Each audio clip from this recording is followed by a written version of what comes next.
अवीव का हम रुख करेंगे। शिवानी लगातार बनी हुई है हमारे साथ। शिवानी, किस तरह की तस्वीर है, किस तरह की स्थिति है, और आज का दिन बहुत ही ज्यादा महत्वपूर्ण, खास तौर से अमेरिका के इस युद्ध में घुसने के बाद, अमेरिका के ईरान पर इन अटैक्स के बाद।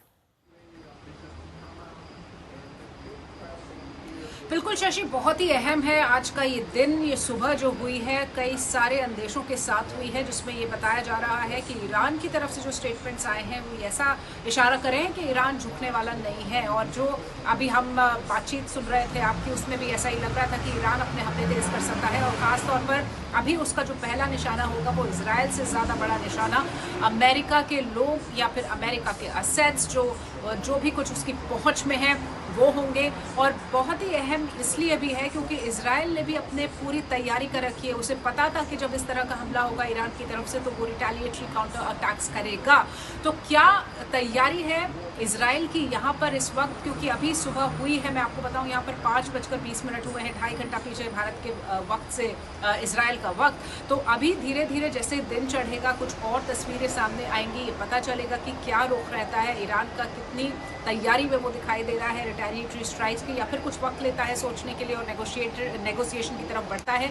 लेकिन चाहे वो इजराइल है, चाहे वो अमेरिका हो, जैसे कि राष्ट्रपति डोनाल्ड ट्रंप को हम इस वक्त सुन रहे थे, उन्होंने एक बहुत ही कड़ी चेतावनी यहाँ पर दे दी कि अगर पीस नहीं आता है तो एक बड़े एक्शन के लिए आप तैयार हो जाइए, क्योंकि अभी जो एक्शन था वो बहुत ही मुश्किल था और इसके बाद के जो टारगेट्स हैं वो बेहद आसान है। तो एक कड़ी यहाँ पर हिदायत दी गई है ईरान को।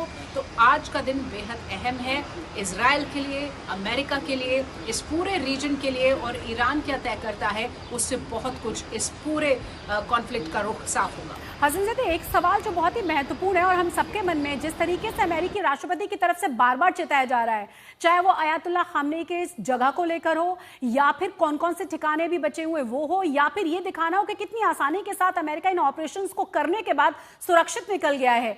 क्या ये बार बार दिखाने की कोशिश है ईरान को कि देखिए, या तो आप शांति के रास्ते पर आइए वरना रास्ते आगे के बहुत मुश्किल हैं? देखिए, अमेरिका जो है वो जो धमकियां देता है उसका ये होता है कि नहीं, अगर आप फर्ज करें जो सपोज कि उनको मालूम होता, यानी कि कहाँ पे हैं ईरान के जो सुप्रीम लीडर हैं, वो एक सेकंड के लिए वो या इसराइल चूकते हमले से? नहीं, नहीं चूकते, सबके सामने है ये बात। इसका मतलब है कि ये जो है वो हमेशा की तरह झूठ झाट अपना आगे बढ़ा रहे हैं। इसमें ये एक झूठ बोलते हैं, एक सच बोलते हैं, सामने वाले को कंफ्यूज करने की कोशिश करते हैं। बाज लोग वो करते हैं कि भाई ये तो पागल है। नहीं, पागल नहीं है ये, दरअसल सामने वाले की कैलकुलेशंस को बिगाड़ना चाहते हैं ट्रम्प साहब, इस तरह से जाहिर करके, और ये हर थोड़े साल के बाद आएंगे और यही सब होगा।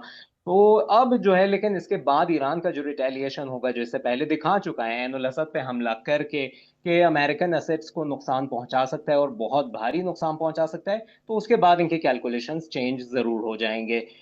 इसराइल बहुत कामयाबी के साथ अमेरिका को खींचने में इस जंग में कामयाब हो गया है, लेकिन अब इसराइल को भी उसके कॉन्सिक्वेंसेस देखने पड़ेंगे कि क्या होगा, और मेरे ख्याल में उसके हक में नहीं होने वाला है। और अमेरिकन बेसिस के पास भी ऐसा कोई बहुत ही हाई फाई कह सकते हैं कि ये एयर डिफेंस सिस्टम्स नहीं हैं। जो ईरान के मिसाइल्स जो अभी बहुत सारे उनमें से इस्तेमाल ही नहीं किए हैं, अभी ईरान ने बहुत सारी टेक्नोलॉजी और बहुत सारे मिसाइल्स इस्तेमाल नहीं किए, उसके सामने वो बर्दाश्त नहीं कर पाएंगे। जी, लेकिन जैदी साहब, लगातार डोनाल्ड ट्रंप अपने सारे बयानों में, स्टेटमेंट में लास्ट में एक वर्ड जरूर कहते हैं कि अब ये पीस का रास्ता है, अब ये पीस करनी चाहिए। क्या ईरान की मौजूदा परिस्थिति ऐसी है कि वो पीस चाहता है, और अगर चाहता है तो किन शर्तों पर चाहता है? ईरान तो पहले से ही पीस चाहता था, क्यों नेगोशिएशन टेबल्स पे आया? बीच नेगोशिएशन में इसराइल ने आके हमला किया है ईरान पर, और फिर ट्रम्प साहब ने कहा मुझे तो पहले से पता था सब कुछ। यानी इसका मतलब है कि ये एक्ट ऑफ सबोताज नहीं था, बल्कि ये पहले से पूरा प्लान एक धांधली थी, जो पहले से ट्रम्प और नेतन्याहू के बीच तय हो गई थी कि ईरान को उनके जोम में बेवकूफ बना के हम लोग ये काम कर लेंगे। और ईरान तो हमेशा। इस वक्त की बड़ी और अहम खबर बता दें, यूएसए हमले पर ईरान परमाणु ऊर्जा संगठन का भी बयान आ गया है। आपको बता दें कि उनकी तरफ से बयान जारी किया गया है, जिसमें उन्होंने कहा है कि यूएसए हमले पर ईरान परमाणु ऊर्जा संगठन ने बयान जारी करके कहा है कि जो अमेरिका ने किया है वो अंतर्राष्ट्रीय कानून को उन्होंने तोड़ा है।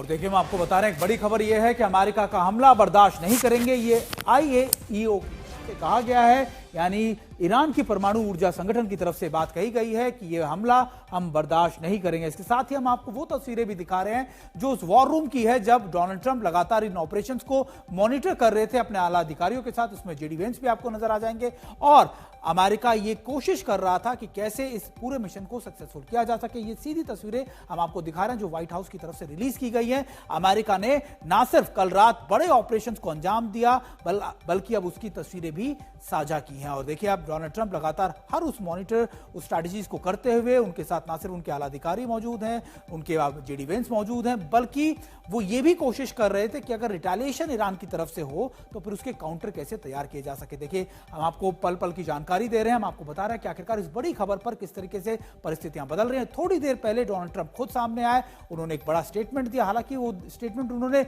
वही दोहराया जो उन्होंने एक्स पर साझा किया था। और अभी दोबारा से हम आपको वो तस्वीरें दिखा रहे हैं।